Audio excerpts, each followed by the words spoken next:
In the shadow-draped town of Raven's Hollow, a place where fog clings to the cobblestones like a shroud, residents whispered of its eerie past, retelling tales that blurred the line between myth and reality. Among these, the story of Cora Langley, a reclusive artist with a shadowy history, stood out for its chilling layers of fear and mystery. Cora lived alone in an ancient mansion at the edge of the forest, a towering structure of weathered stone and ivy-clad walls that many believed was haunted. The mansion, inherited from a lineage of eccentric ancestors, held countless rooms filled with dark corners and secrets. Cora's life was quiet, her days filled with painting and her nights consumed by the haunting melodies she played on her old piano. One foggy evening, a series of unsettling events began to unfold. It started with a painting, one Cora had been working on for weeks, a portrait of a woman whose eyes seemed almost lifelike, compelling anyone who looked at them to feel a deep, inexplicable sorrow. That night, as the clock struck midnight, a soft, sorrowful sobbing echoed through the halls, the sound emanating from the room where the painting was displayed. Cora, awakened by the noise, descended the grand staircase, her heart pounding with a mix of dread and curiosity. As she approached the painting, the sobbing grew louder, more desperate. Just as she reached out to touch the canvas, the front door of the mansion slammed shut, startling her.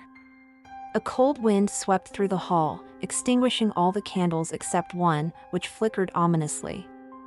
Shaken, Cora turned to retreat to her room, but stopped dead in her tracks at the sight of muddy footprints leading from the front door to the base of the stairs. They were large, uneven, and appeared only seconds old. Fear clenched at her throat as she followed the trail with her eyes, each step echoing in the silent house.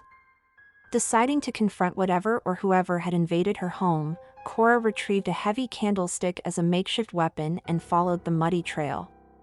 It led her to the library, a room filled with ancient books and manuscripts. The door creaked as she pushed it open, and inside, she found the window wide open, curtains billowing in the cold breeze. The room was otherwise empty. Relief washed over her for a moment until she heard a rustling behind her. Whirling around, candlestick raised, she faced not a man, but a shadow. It seemed almost solid, a darker patch of darkness that moved with purpose. It wasn't cast by anything, yet it moved towards her, its form occasionally flickering with the semblance of human features. Cora stepped back, her mind racing. The shadow seemed to hesitate, then advanced more quickly. In a panic, Cora swung the candlestick through the shadow, expecting no resistance, but to her shock, the candlestick connected with something solid. A guttural growl filled the room, and the shadow recoiled, shrinking back towards the window. Heart-pounding, Cora edged around the room to escape, but the shadow darted forward, blocking her path.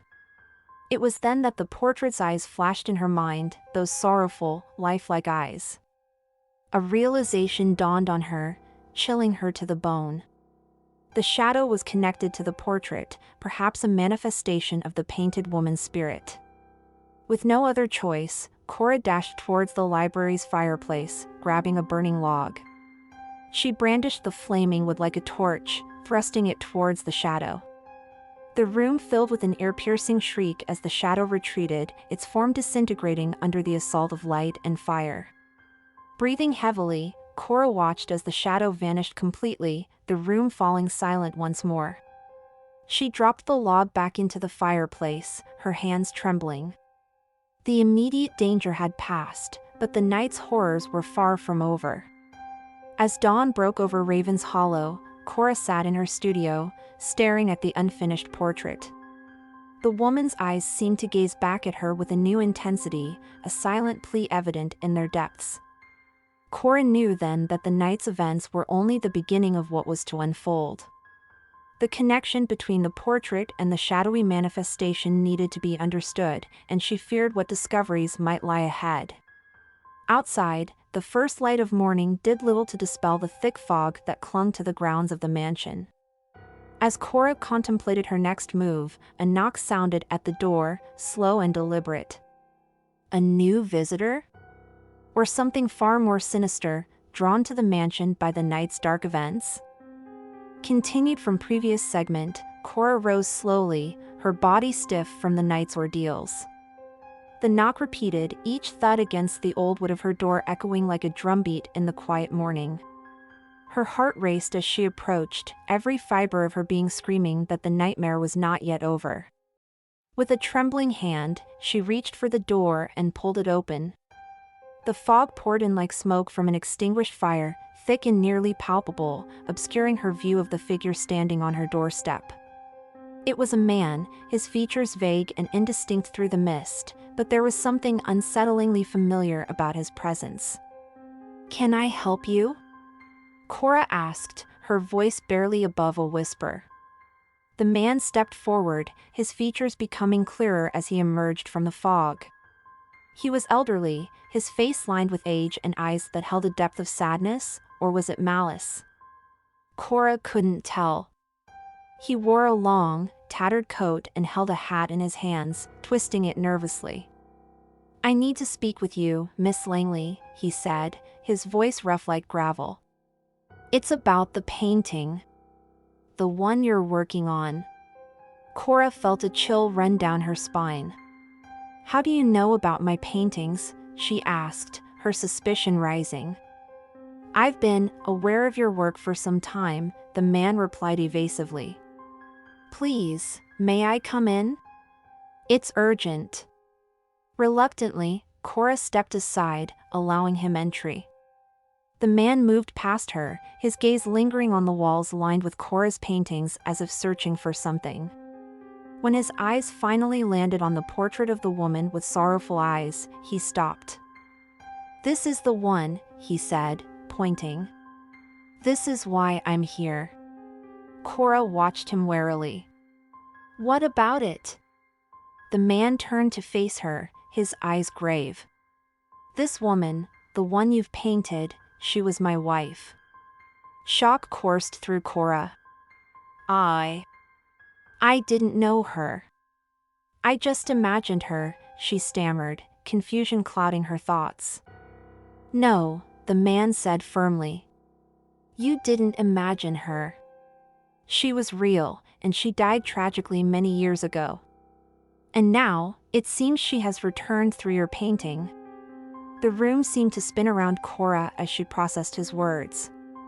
How could her brushstrokes, guided by her own hand, have conjured the likeness of someone she had never met?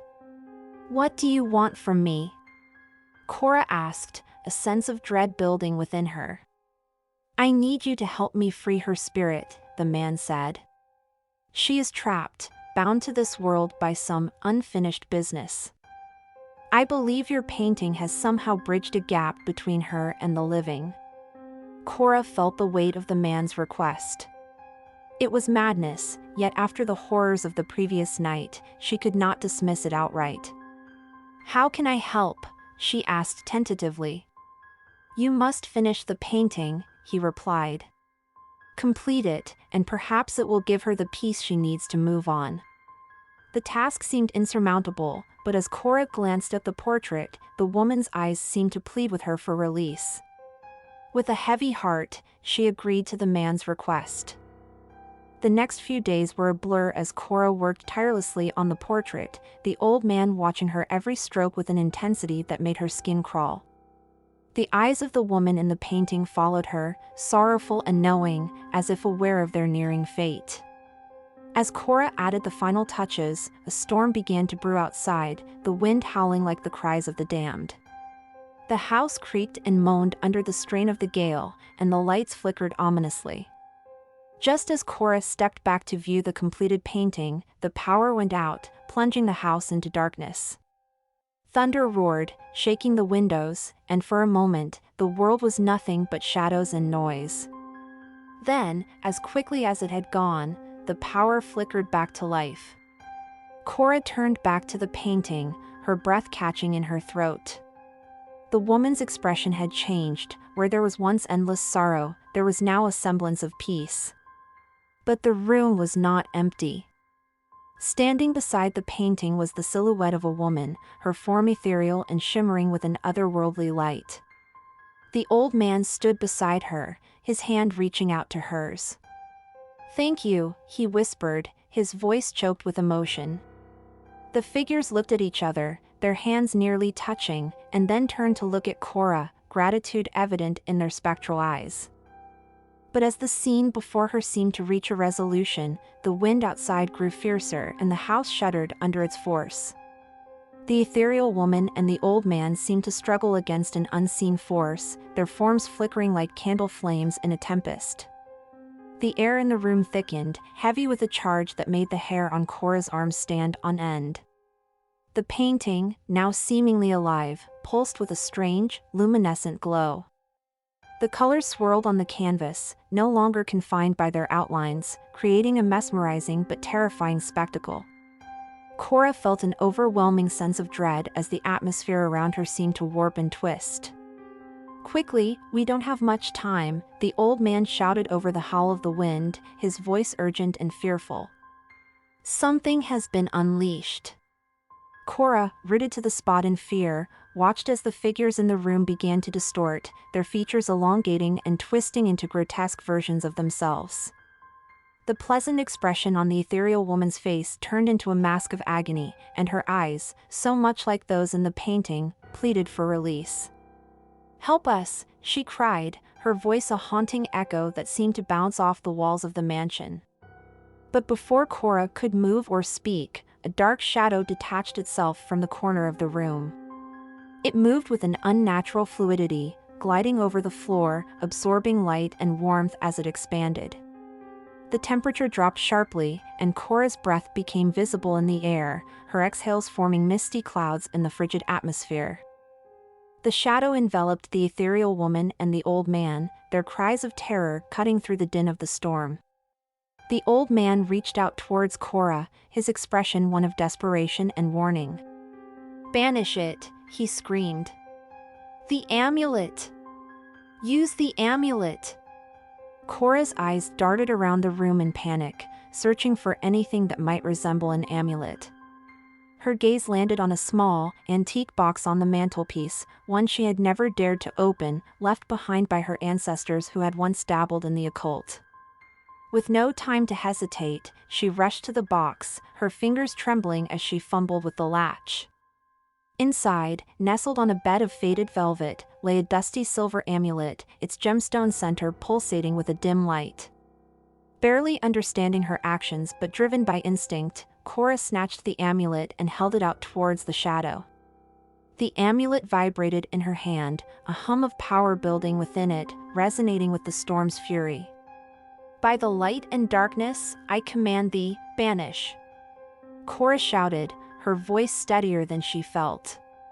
The words came to her as if whispered by the winds themselves. The amulet emitted a blinding light, piercing the shadow. A howl, louder and more agonizing than the storm, erupted from the entity as it recoiled, the light seemingly burning it. The shadow thinned, breaking into wisps of darkness that dissipated into the air, chased away by the luminescence of the amulet. The room fell silent, the storm outside abating as suddenly as it had begun. The ethereal woman and the old man, now freed from the shadow's grasp, smiled at Cora with ethereal gratitude. Their forms started to fade, becoming less and less tangible until they were nothing but a memory. Cora collapsed to the floor, the amulet falling from her limp hand. Exhaustion enveloped her, her mind struggling to process the night's supernatural events. As she lay there, the mansion quiet once more, a chilling realization crept into her weary brain: the shadow had been banished, but not destroyed. The house creaked ominously, the silence now a foreboding echo of the chaos that had just subsided. In the deep recesses of the mansion, something stirred, a soft, sinister whisper that promised the shadow was not gone, merely retreated to the shadows from whence it came. As dawn crept over Raven's Hollow, the first light of day casting long shadows across the floor of the library, Cora knew that the battle was far from over. The amulet, still glowing faintly on the floor beside her, was a testament to the power she had unleashed in the darkness that awaited its chance to rise again. Continued from previous segment, the light of dawn filtered weakly through the heavy curtains of the library, casting long, eerie shadows that seemed almost to writhe on the dusty floor. Cora, her energy nearly spent, pushed herself up to a sitting position, the events of the night replaying in her mind like a macabre film. The amulet lay beside her, its glow dimming yet still pulsating with a faint, mysterious light. Exhausted but unable to rest, Cora picked up the amulet, feeling its residual warmth. The whispers that had filled the mansion seemed to have fallen silent with the coming of the light, but she knew better than to think they were gone forever. They had merely retreated, biding their time until darkness fell again. The realization that the shadow was still linked to her home, perhaps even drawn to the amulet itself, filled her with a cold dread.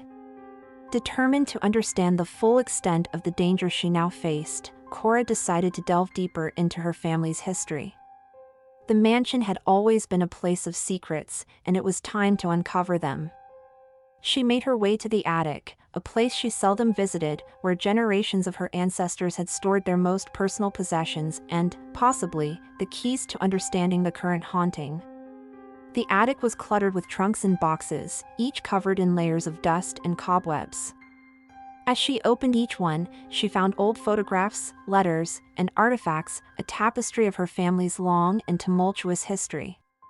In a small, locked trunk hidden beneath a tattered Victorian dress, she discovered a journal belonging to her great-great-grandmother Edith Langley, also a reputed medium in her time. The journal was filled with entries about spiritual encounters and detailed accounts of dealing with various entities. Cora's eyes widened as she came upon a section that described a very similar shadow entity, one that Edith had encountered and temporarily banished using an amulet identical to the one Cora now possessed. The entry warned of the shadow's persistence and malice, and the conditions under which it would return. Armed with this new knowledge, Cora understood that the shadow was not just a random manifestation but possibly a cursed entity bound to her family, drawn back into the world through her own actions with the painting. The realization was overwhelming, and Cora felt the weight of her ancestors' battles bearing down on her. As night began to fall once more, Cora prepared herself. She could not leave her ancestral home, not only because it was her heritage, but because she felt it was her responsibility to confront and banish the shadow once and for all. She gathered the journal, the amulet, and every piece of occult knowledge the attic had yielded. As the sun set, the mansion seemed to grow in anticipation, the walls themselves whispering secrets long kept. The wind picked up, howling around the eaves as if mourning an impending tragedy.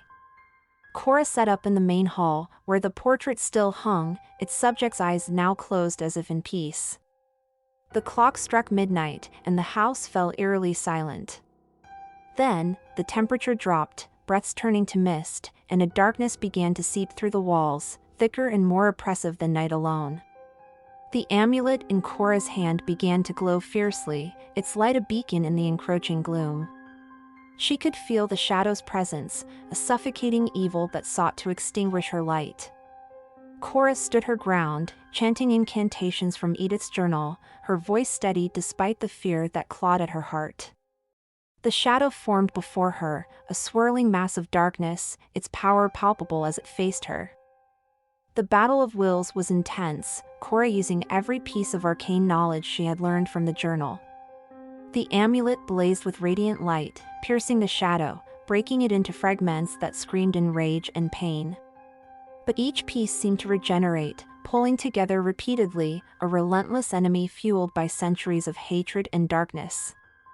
As the night wore on, the realization dawned on Cora that this might not be a battle she could win tonight. The shadow was ancient, bound deeply to the spiritual fabric of the mansion.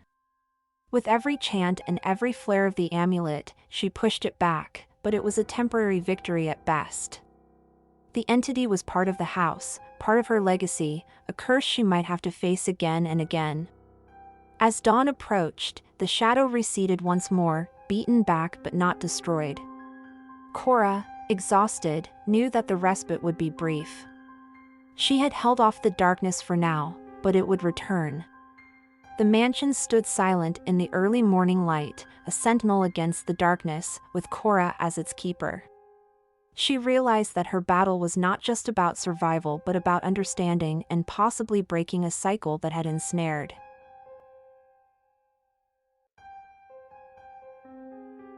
In the dense woods of northern Michigan, where the pines seemed to stretch endlessly towards the sky, an ominous stillness often settled at dusk. This forest was old, much older than the towns that sprang up on its edges, and it held secrets that were whispered from generation to generation. Among these were tales of creatures that were not quite beasts, not quite spirits, creatures that walked in the skin of others. One such story begins on a chilly October evening, when Ethan, a 30-year-old biologist, ventured into these woods. He was drawn not by the legends or folklore, but by the need to collect data for his research on the migration patterns of native bird species. Ethan was a man of science, dismissive of the local superstitions that warned of creatures lurking in the shadows. Ethan set up his camp near a small clearing, the ground covered with a carpet of fallen leaves that whispered underfoot. As night fell, the forest seemed to close in around him. The calls of nocturnal animals pierced the silence, a reminder that he was not alone in this vast wilderness. He settled into his tent, the soft glow of his lantern casting long shadows against the fabric walls. Sometime past midnight, Ethan was jolted awake by a sound, a soft, rustling noise, unlike any animal he was familiar with. It was as if something, or someone, was circling his campsite. Cautiously, he unzipped the tent and peered out. The moon was full, bathing the clearing in a ghostly light, but he could see nothing amiss. Deciding it was just the wind, Ethan retreated back into his tent. But the rustling continued, now accompanied by a low, guttural growl that seemed to come from all directions at once. Heart-pounding, Ethan grabbed his flashlight and stepped outside, determined to identify the source. What he saw in the beam of his light chilled him to the bone. There, on the edge of the clearing, stood a figure. It was grotesquely tall, its body misshapen, as if it were wearing something that didn't quite fit. Its eyes reflected the light with a fierce, unnatural glow, and it stared at Ethan with an intensity that rooted him to the spot. Before he could react, the creature turned and vanished into the trees with unsettling speed. The brush barely moved as it passed, as if it barely touched the ground. Ethan stood frozen, his scientific mind struggling to rationalize what his eyes had just witnessed. Was it a bear? A trick of the light? Or something else? Unable to sleep, Ethan spent the rest of the night by the dying fire, every small sound causing him to start. By dawn, he was exhausted but resolved to leave the forest and its mysteries behind. However, as he packed up his camp, he noticed something unsettling. His equipment was scattered about, as if it had been sifted through by curious hands. The drive back to civilization was a quiet one, with Ethan lost in thought. Back at his apartment, he tried to immerse himself in his work, but the image of the creature haunted him. He began to research, poring over local archives and old newspapers, looking for any clue that might explain what he had seen. His search led him to an old legend of the Nain Rouge, a malevolent spirit said to inhabit the area, a harbinger of doom. But what he had seen didn't quite fit the descriptions of this or any other known legend. Frustrated and seeking answers, Ethan decided to return to the woods. This time, he brought a camera and more sophisticated recording equipment. He would stay longer, document everything, and perhaps prove to himself that there was a logical explanation. The locals eyed him with a mix of pity and concern when he told them of his plans. They spoke in hushed tones of other sightings, of hunters and hikers who ventured into the woods and came back wrong, changed somehow, or not at all. Undeterred, Ethan set up camp in the same clearing, his equipment trained on the surrounding forest. Night fell, and with it, a suffocating silence enveloped the area. Hours ticked by with no sign of the creature. Just as Ethan began to doubt himself, the forest erupted into chaos. A scream, high-pitched and human-like, shattered the silence. It was followed by a series of thuds, as if something heavy was being thrown around. Grabbing his camera, Ethan rushed towards the noise, his flashlight cutting through the darkness. What he recorded next would haunt him forever. The footage was shaky, the scene unfolding in quick, frenzied flashes. There, in the clearing, was the creature again, but it was not alone. It was locked in a vicious struggle with another of its kind, their bodies grotesquely intertwined as they fought. Their screams were primal, disturbingly human in their pain and rage. Ethan filmed, transfixed, until the creatures, seemingly sensing his presence, abruptly ceased their conflict and turned towards him. The camera captured their eyes, deep, malevolent, and too human, fixating on Ethan with an intelligence that belied their monstrous forms. He knew in that instant that he should run, but his legs refused to obey, frozen by the chilling realization that he had intruded upon something ancient and terrible. As the creatures advanced, their movements were unnaturally swift, their bodies seemed to blur, shifting with unsettling fluidity between forms that were almost wolf-like one moment and grotesquely human the next. The air around them seemed to warp, as if the very fabric of reality struggled to contain their true nature. Ethan's mind raced, adrenaline coursing through his veins. He remembered reading about creatures in folklore known to change shapes, legends of skinwalkers that were said to inhabit lands not far from here. Could the legends be real? Was he now a direct witness to such forbidden knowledge? With a surge of panic-driven strength, Ethan turned and ran. The forest around him seemed alive, branches reaching out like hands trying to hinder his escape. Behind him, the sounds of pursuit were a cacophony of growls and the snapping of twigs. His breaths came in ragged gasps, each one a searing pain in his lungs. He ran without direction, the woods a labyrinthine trap that twisted and turned in ways that defied his panicked senses. After what felt like hours, but could only have been minutes, the noises behind him began to fade. Ethan dared to slow, his body near collapse, and found himself by a river that roared with a deafening intensity. He collapsed on the bank, the camera still clutched tightly in his hand, its recording light blinking steadily in the darkness. As he caught his breath, the realization of his escape seemed miraculous. He glanced at the camera, its lens smeared with mud and leaves, and wondered what footage remained. Did it capture the truth, or merely shadows and fear? Ethan knew he needed to review the footage, to see with clear eyes what he had experienced, but a part of him recoiled at the thought of reliving those moments. With a weary determination, Ethan made his way back to his campsite, or at least what he hoped was the direction back. The forest no longer seemed just a place of natural danger, it felt imbued with a malignance that watched his every step. Upon reaching his camp, Ethan found it undisturbed, as if the forest had momentarily paused its breath. He quickly gathered his belongings, the unease growing as the silence stretched, a silence too deep, as if the forest was holding its breath. With one last, wary glance around the clearing, he started the long trek back to his vehicle, the weight of the camera in his pack a constant reminder of the night's terror. Driving away from the forest, the trees blurring past his windows seemed like bars of a cage from which he had narrowly escaped. Ethan's mind was a whirl of fear and questions, each mile taking him further from the darkness of the woods but no closer to understanding. Once home, Ethan locked himself away, curtains drawn and doors securely bolted. He transferred the camera's memory card to his computer, his hands trembling as he clicked the play button. The footage was there, as raw and disturbing as his memories. The video started with the rustling of leaves, the moon casting eerie shadows, then the terrifying encounter. As he watched, Ethan's own voice narrated the events in shaky whispers, the fear palpable. But it was what came after that froze his blood, a frame he hadn't seen in the chaos of his escape. As the creatures turned to follow him, a third figure stood in the background. It was watching, its form obscured and its eyes glowing faintly in the night. The implications were overwhelming. Was he being hunted? Were there more of them? What did they want? Ethan sat back, the glow of the screen illuminating his haunted face.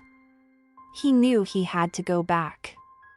The truth was in that forest, woven into its very darkness.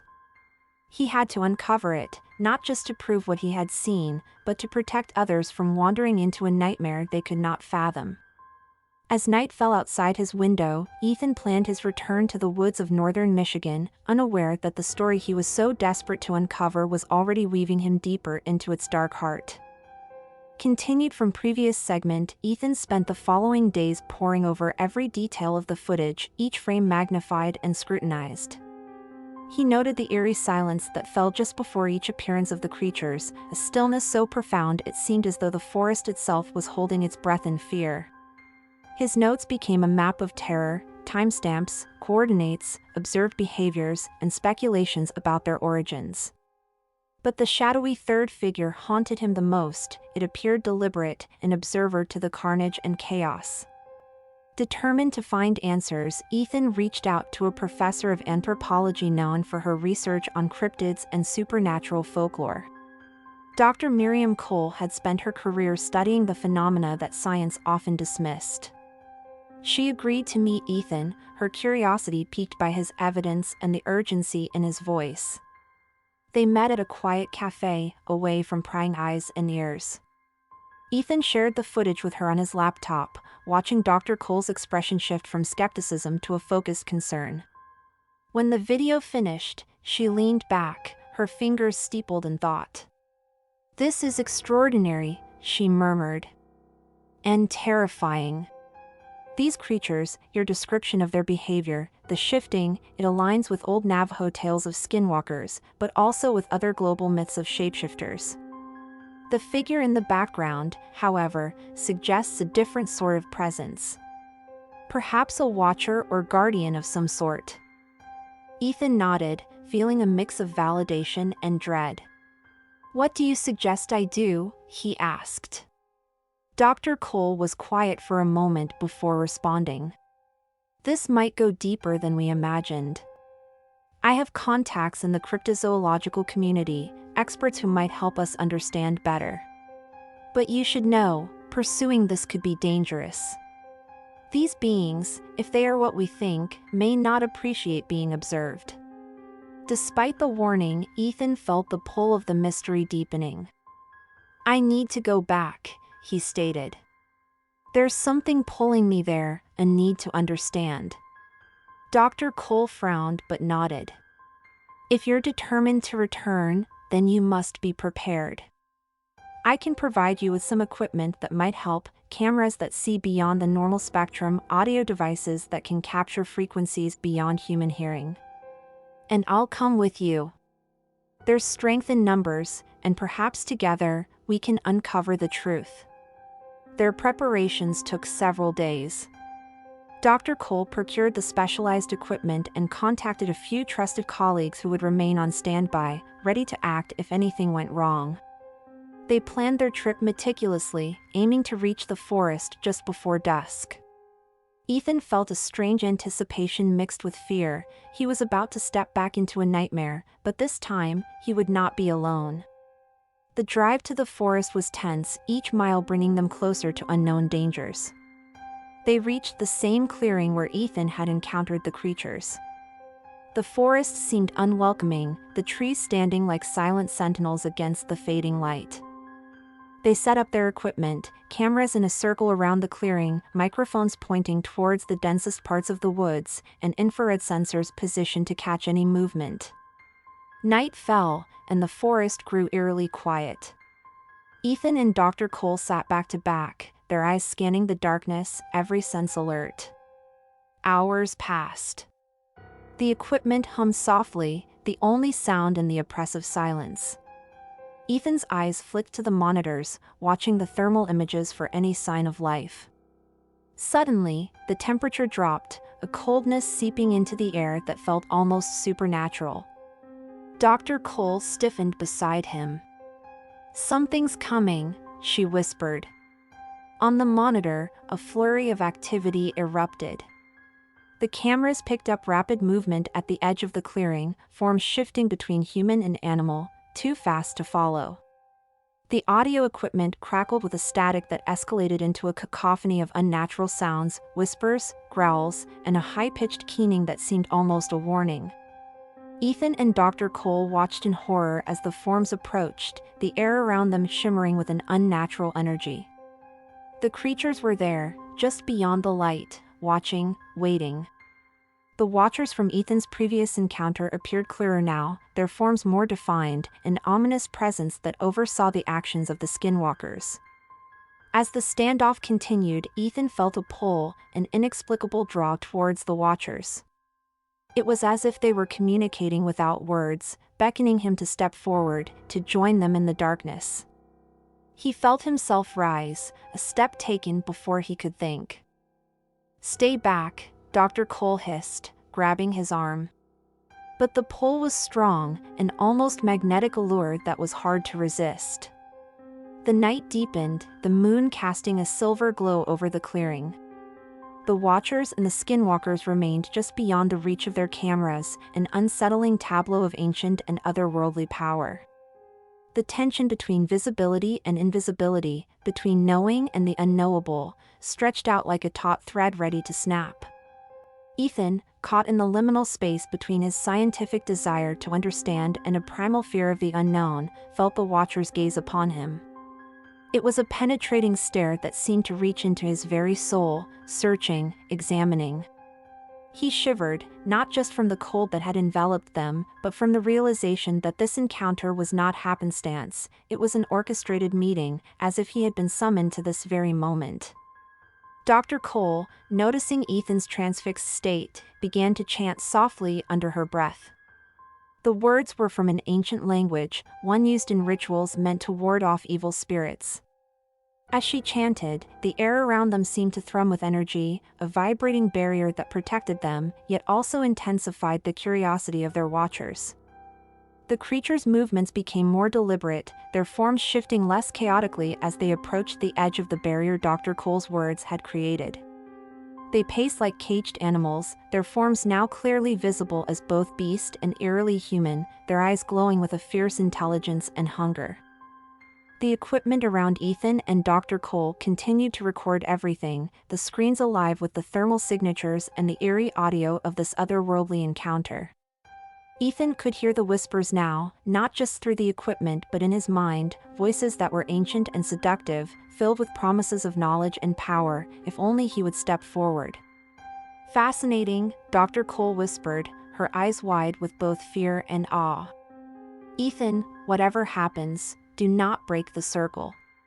These beings, they are not just predators, they are gatekeepers of a threshold we are not meant to cross." The tension escalated as one of the skinwalkers, larger and seemingly more powerful than the others, stepped closer to the invisible barrier. It cocked its head, studying them, its eyes a mesmerizing swirl of colors that seemed to pulse with life. Suddenly, it spoke, its voice a guttural mix of growls and syllables that Ethan's mind struggled to comprehend, yet understood at a visceral level. "You come seeking," it said, the words echoing in Ethan's head. "But not all knowledge is for man to know." Dr. Cole continued her chanting, her voice now louder, more forceful. The creature stepped back, its form blurring, then sharpened again as it looked towards the forest. Following its gaze, Ethan saw that more figures had gathered, some peering from behind the trees, others standing boldly in the open, all watching the scene unfold. "This is a convergence," Dr. Cole murmured, her eyes scanning the monitors. "A gathering of different entities. Ethan, we've stumbled upon something, a council of sorts, or a trial." As they watched, a new figure emerged from the woods. It was different from the others, walking with an air of authority, its form stable and distinctly human-like but cloaked in shadows that seemed woven from the night itself. It approached the barrier, stopping just a few feet away from Ethan and Dr. Cole. The new figure raised its hands, palms outward, in a gesture of peace, or perhaps command. Its presence demanded attention, and even the other creatures stilled, their forms turning towards it in deference. "Ethan," it said, its voice clear and resonating with a power that vibrated through the air. "You seek answers that are not yours to hold. You tread paths that are not yours to walk. What is it that you truly seek here in the darkness?" The question hung in the air, heavy with import. Ethan felt every creature's eyes upon him, waiting for his response, a response that could dictate the turn of events yet to unfold. Caught between his fear and his need for answers, Ethan opened his mouth to speak, but the words caught in his throat. The forest around them seemed to hold its breath, the night creatures silent, the world awaiting his answer. Ethan's voice trembled as he finally spoke, his words slicing through the tense silence of the forest. "I seek understanding," he said, his eyes locked with the shadowy figure's inscrutable gaze. "To know what lies beyond the veil of our perception, to understand what you are, why you exist alongside us." The shadowed figure nodded slowly, its form shimmering slightly as if resonating with Ethan's earnest inquiry. "Courageous," it murmured. "But some truths are too vast for the human mind to harbor without consequence." Around them, the forest seemed to breathe, a soft wind whispering through the trees, rustling the leaves with a sound like quiet laughter. The circle of creatures tightened, their forms blurring the lines between the natural world and something far more ancient and ominous. Dr. Cole stopped chanting, her eyes wide as she watched the scene unfold. She reached out, gripping Ethan's arm tightly. "Ethan, remember who you are," she whispered fiercely. "Don't lose yourself to the allure of their words. We must leave, now." But as they turned to leave, the ground beneath them trembled, and a deep, resonant growl rolled through the forest. The air around them thickened, as if the night itself was coalescing into a tangible force, pressing in upon them with oppressive weight. "You cannot leave with the knowledge you now carry," the shadowed figure stated, its voice echoing around them like a decree. "It must be balanced with a price." Fear gripped Ethan's heart as the implications of those words sank in. They were not merely researchers here, they were pawns in an ancient game, one that demanded a toll for the secrets it revealed. "What price?" Dr. Cole demanded, her voice steady despite the palpable fear. "A memory," the figure replied. "The memory of this night, of what you have learned. It is the only way to preserve the balance." Ethan felt a pang of loss at the thought of forgetting everything he had witnessed, all the answers he had sought. But looking around at the encircling creatures, their eyes gleaming with unfathomable knowledge and power, he knew they had no choice. "Agreed," he said, the words heavy on his tongue. Dr. Cole nodded alongside him, resignation etched across her face. The shadowed figure raised its hands, and a wave of energy pulsed through the clearing. Ethan and Dr. Cole staggered, their vision blurring, sounds and sights melding together into a maelstrom of color and noise. Ethan felt his consciousness slipping, his thoughts scattering like leaves in the wind. When he awoke, it was morning. Sunlight filtered through the trees, casting dappled shadows on the forest floor. Beside him, Dr. Cole stirred, blinking against the light. "What happened?" she asked, looking around in confusion. Ethan tried to remember why they were there, what they had been doing, but the details eluded him. I'm not sure," he admitted. "Were we researching something?" Dr. Cole frowned, her brow furrowed in effort as she tried to grasp the elusive threads of their purpose there. "I think so," she said slowly. "But it's all a bit fuzzy." They packed up their equipment, the sense of something missing nagging at them, but unreachable. As they left the forest, a chill breeze whispered through the trees, rustling the leaves with a sound almost like quiet laughter or perhaps a sigh of relief. Behind them, hidden by the forest's dense foliage, the creatures watched them go, their forms blending back into the shadows from which they had emerged. The balance had been preserved, the secrets kept, and the humans left with a haunting sense of something lost, something forgotten. As Ethan drove away, the rearview mirror occasionally flickered with a shadow, a hint of something watching, a reminder of the night's forgotten horrors that might never fully release him.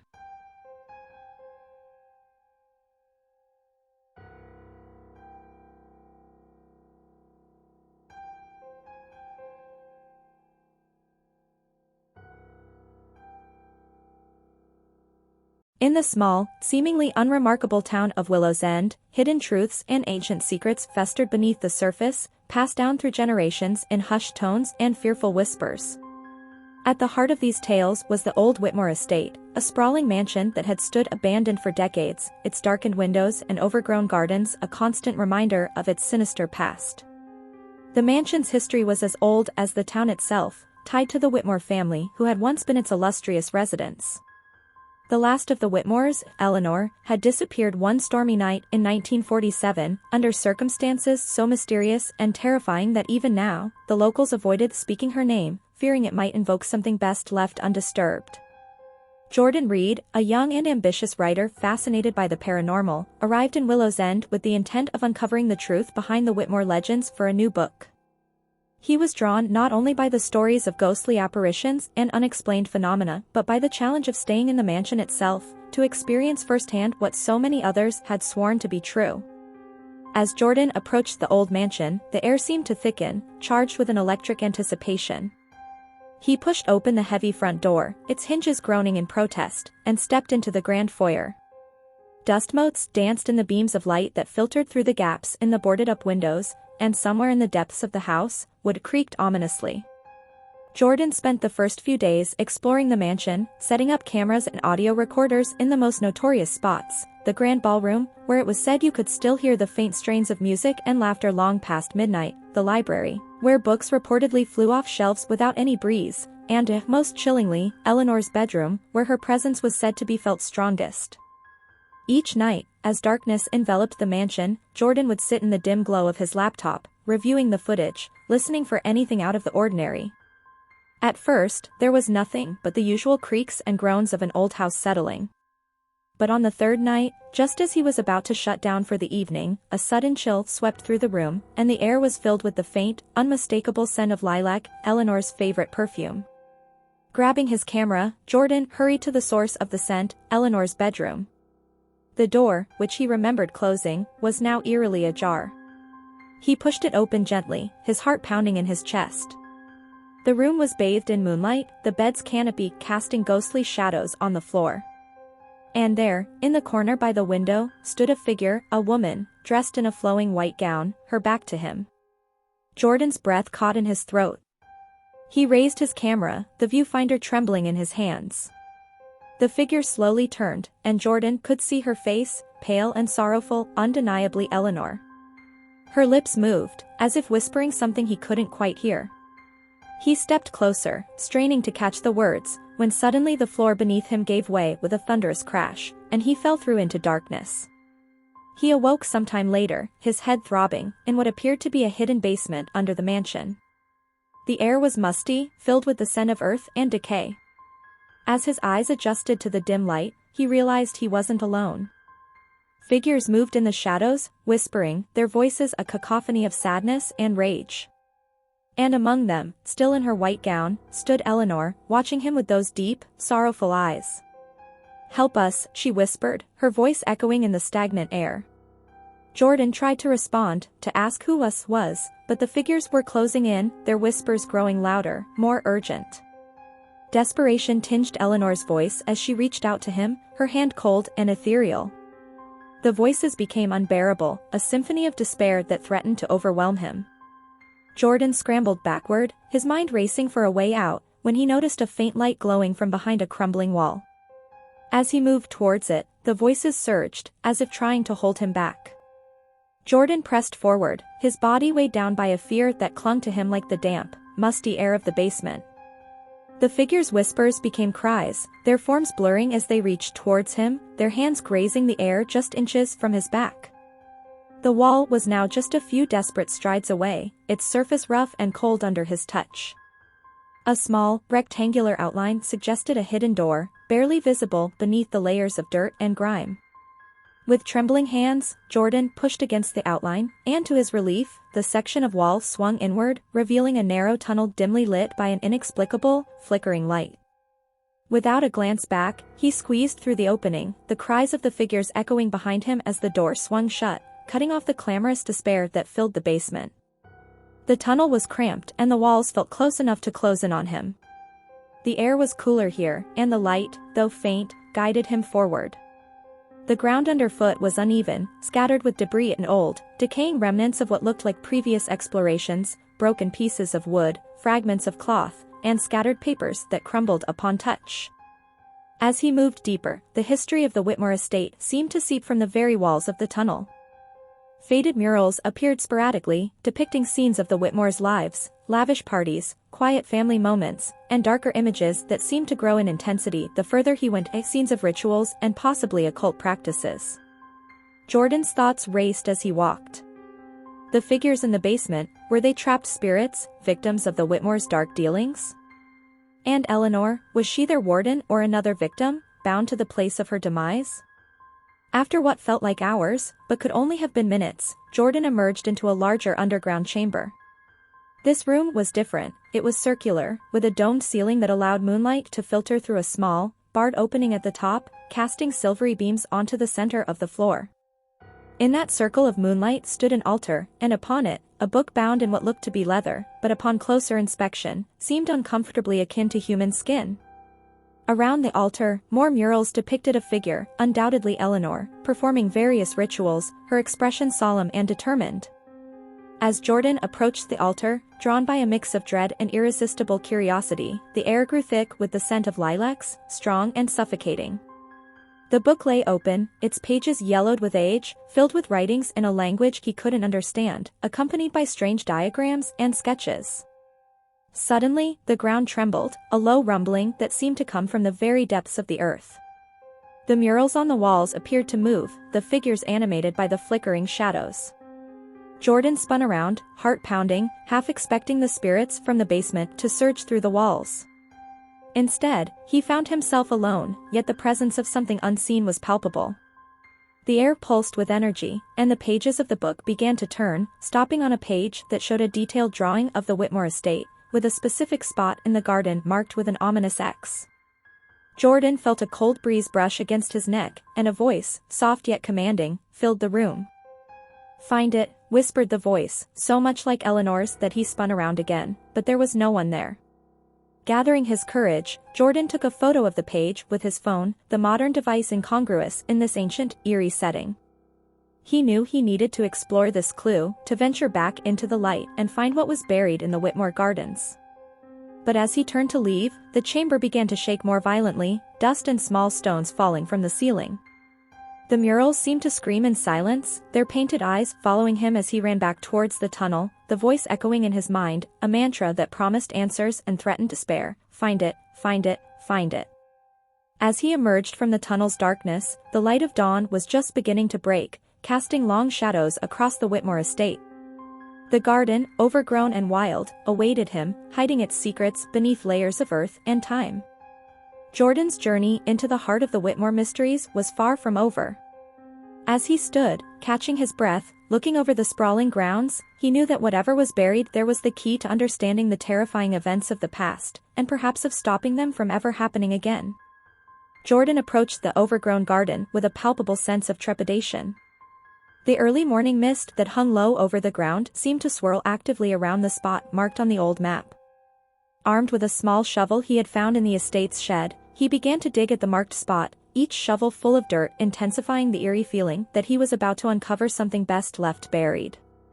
As the hole deepened, the air around him grew inexplicably colder, and the scent of lilacs became overwhelming.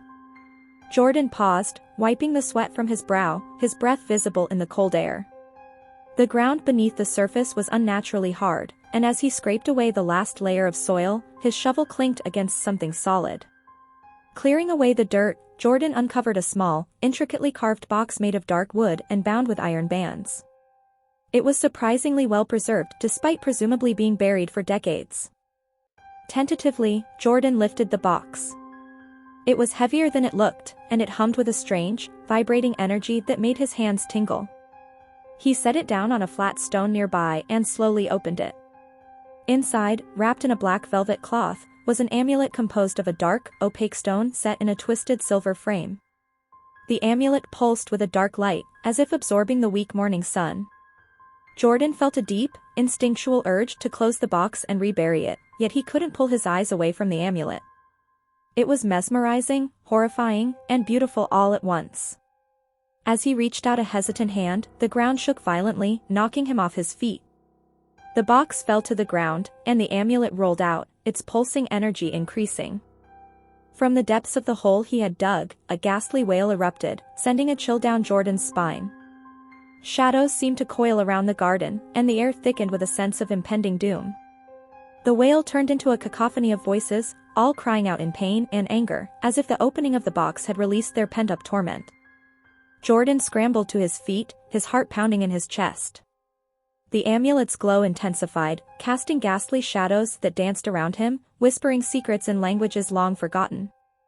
The ground continued to tremble, and from the hole, a spectral figure slowly emerged, its form blurry and shifting, a miserable moan escaping its ethereal lips. It was a woman, her features contorted in a permanent scream of agony. Her eyes, hollow and endless, locked onto Jordan, and he felt an unbearable sadness pierce his heart. It was as if her pain, her entire tragic existence, was being transferred to him through her gaze. "Help us," she moaned, her voice echoing around the garden.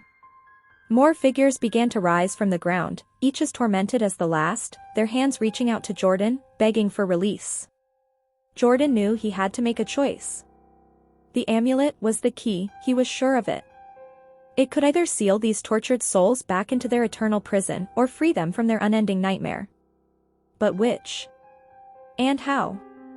As he pondered his next move, the spectral figures began to converge on him, their forms becoming more desperate, more aggressive.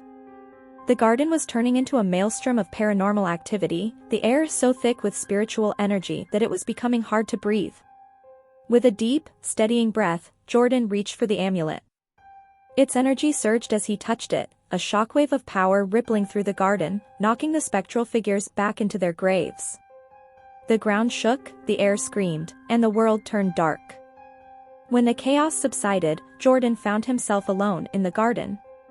The sun had risen fully now, casting warm light over the dew-covered grass. The amulet lay quiet and dark at his feet, its energy spent. The box was nowhere to be seen, presumably swallowed back by the earth. Jordan picked up the amulet, now just a piece of cold, hard stone. Had it all been a hallucination?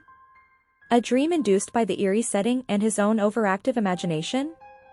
Or had he truly witnessed the supernatural, a real encounter with the souls of the past?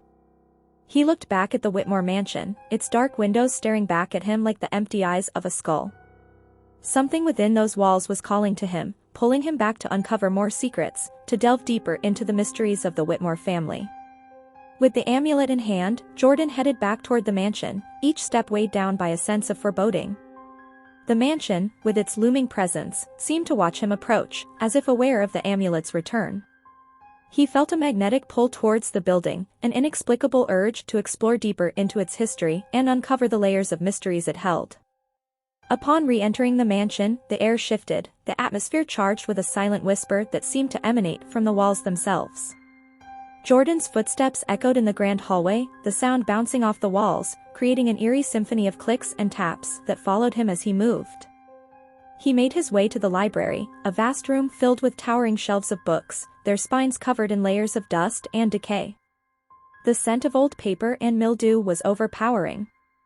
Jordan set the amulet on a large oak table in the center of the room. As soon as the stone touched the wood, the air around him cooled, and the faint sound of whispering filled the room.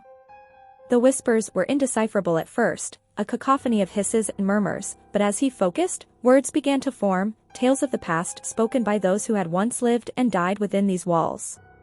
Driven by a newfound determination, Jordan began to pull books from the shelves, searching for any records or diaries that might shed light on the Whitmore family's occult practices and their connection to the amulet.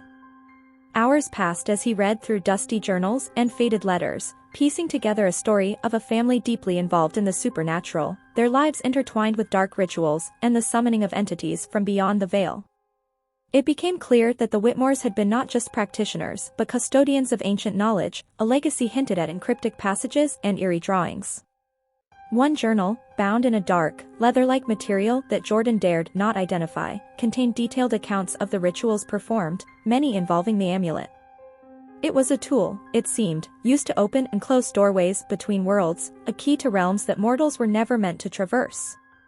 As the sun set outside, casting long shadows into the library, the whispering grew louder, more insistent. Jordan felt eyes upon him, though he was alone. Shadows flickered at the edges of his vision, forms half seen from the corner of his eye. The air grew thick, almost palpable, as if resisting his investigations. Ignoring the growing dread, Jordan continued to read, his eyes scanning the ancient texts until they fell upon a map of the estate, marked with specific locations where rituals had been performed. One spot, in particular, caught his attention, an old well in the forest behind the mansion, marked as a site of significant power. The map detailed a ritual involving the amulet, one that purported to cleanse the land of the spirits bound to it. Compelled by a mix of fear and resolve, Jordan decided that he needed to see this well.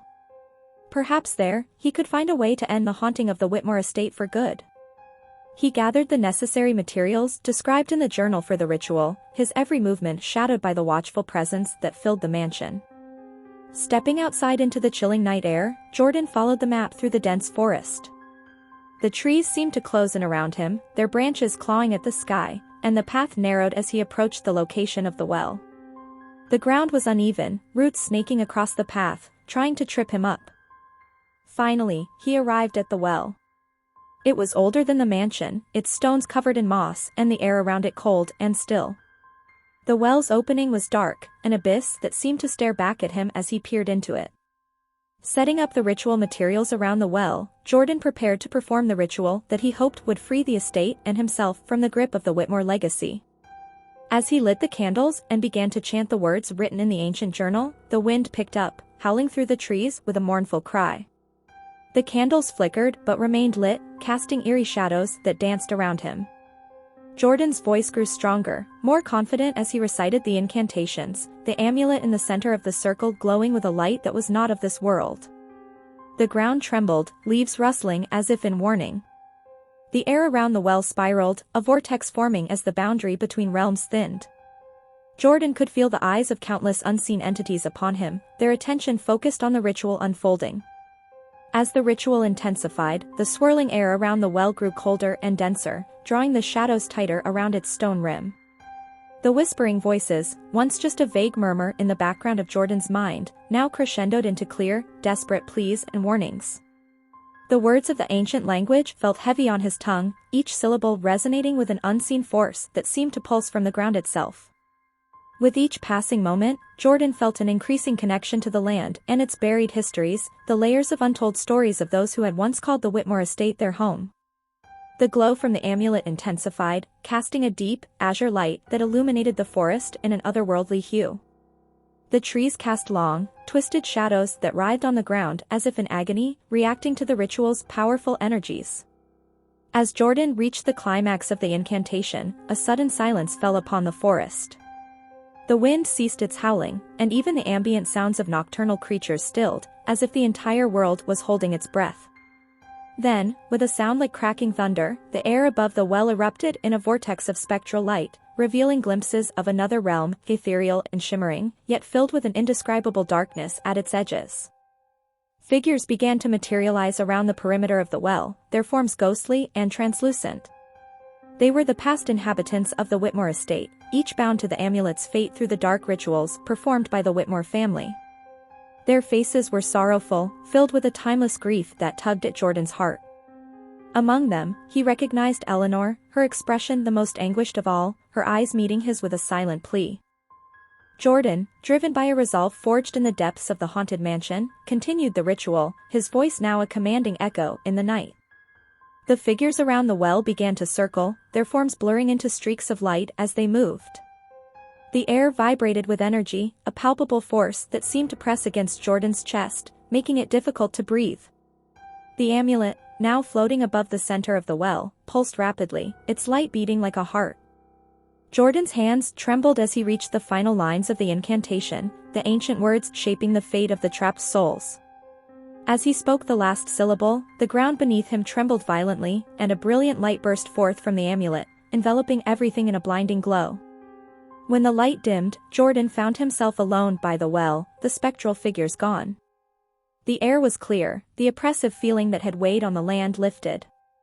He felt a profound silence envelop the forest, a peace that seemed to whisper through the trees. Breathing heavily, Jordan stumbled back from the well, the ritual's toll evident in his weary body. He looked around, half expecting the figures to reappear, but the forest remained calm, bathed in the soft light of the moon filtering through the leaves. Exhausted, he made his way back to the mansion, the amulet now a dull stone in his pocket. As he walked, his mind reeled with the implications of what he had done. Had he truly freed the spirits, or had he simply opened another door, one that could bring forth something far darker than the trapped souls of the Whitmore estate? Back in the mansion, Jordan collapsed into an armchair, the weight of exhaustion pulling him into a restless sleep. His dreams were vivid and disturbing, filled with faces and voices, some grateful, others ominous. He awoke with a start, the early morning light casting long shadows across the room. As he sat up, rubbing his eyes, he noticed something strange. The air felt different, heavier, as if charged with a new energy. The shadows in the corners of the room seemed deeper, more pronounced. A cold breeze swept through the room, and the scent of lilacs filled the air once again, stronger than before. Jordan's heart raced as he realized the ritual was not the end but a beginning. Something had been stirred, something ancient and powerful, a presence that now seemed to permeate the mansion and its grounds. As he stood, determined to uncover the full extent of what he had unleashed, the mansion creaked ominously around him, as if responding to his resolve. The journey into the dark history of the Whitmore estate was far from over. As Jordan moved through the echoing halls of the Whitmore mansion, each step felt heavier than the last. The pervasive scent of lilacs grew stronger, an almost suffocating fragrance that seemed to fill every corner of the sprawling estate. He couldn't shake the feeling of being watched, the mansion felt alive, aware of his every move. He decided to revisit the library, the source of many of his findings. As he entered, the door swung shut behind him with a definitive thud, plunging the room into near darkness, save for the slivers of light that fought their way through the boarded-up windows. The air was thick, laden with a tension that made it hard to breathe. As Jordan's eyes adjusted to the dim light, he noticed that the books and papers he had left scattered about were now neatly arranged, stacks perfectly aligned on the dusty table where he'd worked. But it was the book that lay open in the center of the table that drew his immediate attention.